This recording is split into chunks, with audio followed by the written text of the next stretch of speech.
Hello అండి, నమస్తే. Welcome to Rajaratna kitchens. ఈరోజు జున్ను పాలు లేకుండా జున్ను ఎలా తయారు చేసుకోవాలో చూద్దామండి. మనకి జున్ను పాలు ఎప్పుడు పడితే అప్పుడు దొరకవు కదండి. అలాంటప్పుడు ఈ రెసిపీ ట్రై చేస్తే అచ్చం జున్ను పాలతో చేసిన జున్ను ఎలాంటి టేస్ట్ వస్తుందో సేమ్ అలాంటి టేస్టే వస్తుందండి. మరెందుకు ఇంకా ఆలస్యం, ఈ రెసిపీ ఎలా తయారు చేయాలో చూద్దామండి. ముందుగా దీనికి జున్ను పౌడర్ కావాలి. నేనైతే కామధేను జున్ను పౌడర్ తీసుకున్నానండి. ఇది వెయిట్ వచ్చేసి 100 గ్రామ్స్ అండి. తర్వాత పాలు ప్యాకెట్ తీసుకోవాలండి.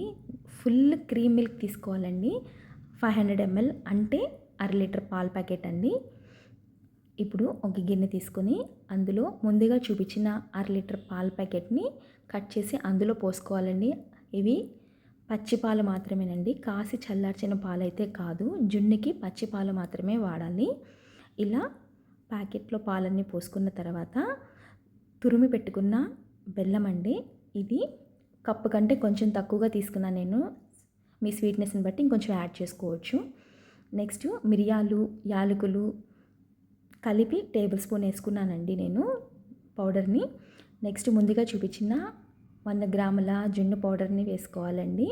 వేసుకుని వీటన్నిటిని ఉండలు లేకుండా విస్కర్తో కలుపుకోవాలండి. నిదానంగా కొంచెం టైం తీసుకుంటుంది.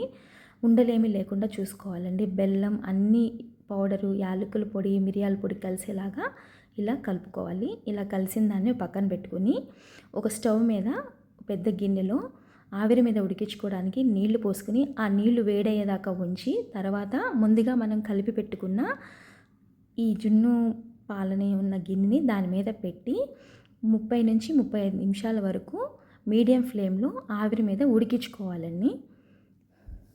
ఇలా ఆవిరి మీద ఉడికించుకున్న తర్వాత ఒక 20 నిమిషాలకి ఓపెన్ చేసి చూస్తే, చాకుతో ఇలా గుచ్చి చూస్తే మనకి చాకుకి ఏమీ అంటకుండా ఉంటే పర్ఫెక్ట్గా కుక్ అయినట్లండి. ఇప్పుడు మళ్ళీ గుచ్చి చూపిస్తాను చూడండి. ఇలా గుచ్చి చూసినప్పుడు మనకి చాకుకి ఏమీ అంటకుండా ఉంటే పర్ఫెక్ట్గా కుక్ అయినట్లండి. ఇప్పుడు ఆ గిన్నెని తీసి కొంచెం సేపు పక్కన పెట్టుకుని చల్లార్చుకోవాలి. ఇలా మనం వేడి మీద తినే కంటే కొంచెం సేపు ఫ్రిడ్జ్లో పెట్టుకుని చల్లారిన తర్వాత తింటే చాలా టేస్ట్గా ఉంటుందండి జున్ను. ఇప్పుడు దీనిని ఒక పావుగంట సేపు ఫ్రిడ్జ్లో పెట్టుకోవాలి. పావుగంట సేపు ఫ్రిడ్జ్లో పెట్టి తీసిన తర్వాత ఇలా కొంచెం గట్టిగా కనిపిస్తుందండి. ఇప్పుడు జున్నుని అంచులు చుట్టూరు కట్ చేసుకోవాలండి నిదానంగా. ఇలా కట్ చేయడం వలన మనం వేరే ప్లేట్లోకి తీసుకునేటప్పుడు ఈజీగా వచ్చేస్తుంది.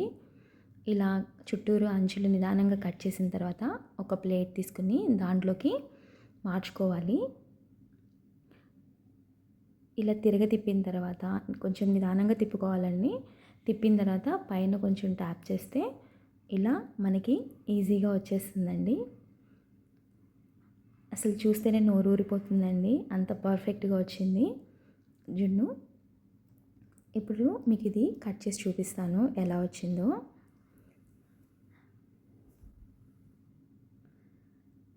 అచ్చం జున్ను పాలతో చేసిన జున్ను టేస్టే వస్తుందండి. ఒకసారి మీరు కూడా ట్రై చేసి ఎలా వచ్చిందో నాకు కామెంట్ సెక్షన్లో తెలియజేయండి. జున్ను పాలతో చేసిన జున్ను ఎలాగ వస్తుందో సేమ్ అలాంటి టేస్ట్ అలాగే ఉంటుందండి. మీకు కనుక ఈ వీడియో నచ్చితే లైక్ చేసి, షేర్ చేసి, సబ్స్క్రైబ్ చేసుకోండి. థ్యాంక్స్ ఫర్ వాచింగ్ అండి. Thank you.